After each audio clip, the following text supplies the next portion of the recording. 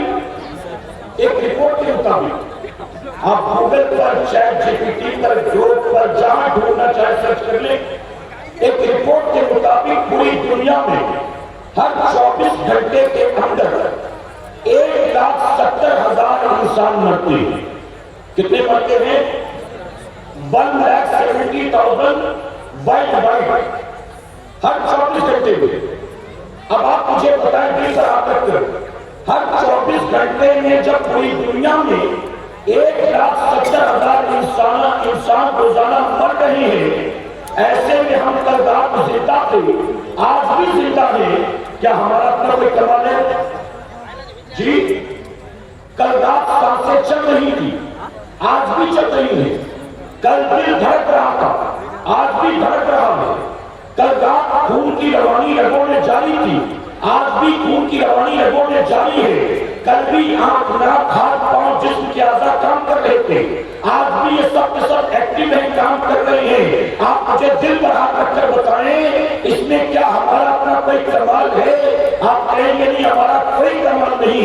اگر کل زندہ تھے، آج بھی زندہ ہے، کل سانسیں چل رہی تھی، آج بھی چل رہی ہیں، کل دل دھڑک رہا تھا، آج بھی دھڑک رہا ہے، تو ماننا پڑے گا مسلمانوں، اپنا کوئی کمال نہیں ہے، بلکہ صرف اللہ کا کرم ہے۔ اور جب تک اللہ چاہے گا تب تک سانسیں چلے گی، جب تک اللہ چاہے گا سینے میں دل دھڑکے گا، جب تک اللہ چاہے گا خون کی روانی جاری رہے گی، اور تب تک اللہ چاہے گا یہ بھی تیرا میرا فیصلہ نہیں، یہ بھی میرے مولا کا فیصلہ۔ یاد رکھنا مسلمانوں، رات سونے والے ہر آدمی کو صبح اٹھنے کی مہلت نہیں ملتی، رات ہر سونے والے آدمی کو صبح اٹھنے کی مہلت نہیں ملتی۔ اگر رات سونے کے بعد صبح اٹھنے کا موقع مل جاتا ہے تو اپنے رب کا شکر ادا کیا کرے۔ اٹھتے، بیٹھتے، چلتے، پھرتے، سوتے، جاگتے، کھاتے، پیتے، اپنے رب کا شکر ادا کرو، جتنا ہو سکے رب کا شکر ادا کرو۔ اور میرے پیارے آقا کے مہربانوں، جو اللہ کی نعمتوں پر اللہ کا شکر ادا کرتا ہے، اللہ کا وعدہ ہے، اللہ اس سے نعمت کو چھینتا نہیں۔ جو جتنا شکر گزار ہوتا ہے، اللہ نعمت میں اتنی برکت عطا فرماتا ہے۔ آپ کو اس سال اپنے گاؤں کا یہ جلسہ مل گیا، یہ جلسہ تو اگلے سال میں ہوگا انشاءاللہ، بتائیے ہوگا نا؟ اس کے بعد بھی ہوگا، اس کے بعد بھی ہوگا، لیکن آپ مجھے بتائیں کیا ہمیں اس کے بعد اگلا جلسہ اٹینڈ کرنے کی مہلت ملے گی؟ اس کی کوئی گارنٹی ہے؟ کوئی گارنٹی نہیں ہے۔ میرے پیارے آقا کے مہربان نے ہمارے ساتھ جو بیٹھے ممبر پر، اکثر انہیں سے لوگوں کے جو پروگرام کرتے رہتے ہیں، مسلسل سفر کرتے رہتے ہیں، آپ کو اپنی بات بتاؤں، جب میں کہیں تقریر کرنے کے بعد کسی اجتماع یا پروگرام کو اٹینڈ کرنے کے بعد وہاں سے نکلتا ہوں ریلوے اسٹیشن یا ایئرپورٹ جانے کے لیے، 4 گھنٹے کا ڈسٹینس ہے، گاڑی کے اندر میں اکیلا ہوں ڈرائیور، میں ڈرائیور سے کہتا ہوں کہ پچھلی سیٹ پر میں لیٹ کر سوتا ہوں، جب اسٹیشن یا ایئرپورٹ آئے تو مجھے اٹھا دیجیے گا۔ ڈرائیور کہتا ہے کہ ٹھیک ہے۔ اب پیچھے والی سیٹ پر میں لیٹ گیا، وہ روڈ پر اکیلے گاڑی ڈرائیو کر رہا ہے۔ اب سوتے وقت مجھے اس بات کا اندازہ نہیں ہے اب میری آنکھ ایئرپورٹ پر کھلے گی کہ کب نہیں کھلے گی، مجھے نہیں پتا۔ اس کی وجہ کہ روزانہ روڈ ایکسیڈنٹ میں کتنے لوگ مارے جاتے ہیں، ہم بھی مسلسل سفر کرتے ہیں، ہم خود دیکھتے ہیں کہ سڑکوں کے کنارے کتنے لوگ کھڑے ہوتے ہیں۔ رات کے اندھیرے میں کسی بائک والے کو ٹرک والا لا کر چلا گیا اور اسے کوئی پوچھنے والا نہیں ہے، جب تک لوگوں کو پتا چلے گا تب تک تو خون بہہ چکا ہوگا، سانسیں تھم چکی ہوگی۔ اے مسلمانوں، جو یہ لوگوں کے ساتھ ہو رہا ہے ہمارے ساتھ نہیں ہو جاتا، اس کی کوئی گارنٹی ہے؟ کل ہمارے ساتھ کیا ہوگا کیا ہم جانتے ہیں؟ اس لیے میرے پیارے آقا کے مہمانوں، میں علماء کی موجودگی میں آپ کو ایک دعوت دیتا ہوں، یہ موقع زندگی میں بار بار آیا نہیں کرتے، ایسی محفلیں میں جائیں، اپنے رب کا شکر ادا کیا کرو، اور ایسی محفلوں میں آیا کرو، بھاگا مت کرو، یہ سوچ کر آیا کرو کہ پتہ نہیں اس کے بعد مجھے کبھی ایسی محفل میں جانے کا موقع ملے کہ نہ ملے، اور اس محفل میں جب آیا کرو تو کانوں کے چسکے کے لیے مت آیا کرو، آیا کرو تو بھیڑ بھاڑ دیکھنے کے لیے مت آیا کرو، آیا کرو تو ہاں ہوں کے نعرے لگانے کے لیے مت آیا کرو، ایسی محفلوں میں آیا کرو تو ڈھنگ سے یہ طے کر کے نکلا کرو میں دین کو سیکھنے کے لیے جا رہا ہوں، میں قرآن و سنت کا پیغام حاصل کرنے کے لیے جا رہا ہوں، اپنی زندگی اور سوچ اور فکر کو بدلنے کے لیے جا رہا ہوں، ایسی محفلوں میں بھیڑ کا حصہ بننے کے لیے نہ آیا کرو، اپنی آخرت کو سنوارنے کے لیے سے آیا کرو۔ اب جو لوگ یہاں موجود ہیں، میں ان سے عرض کروں گا، صرف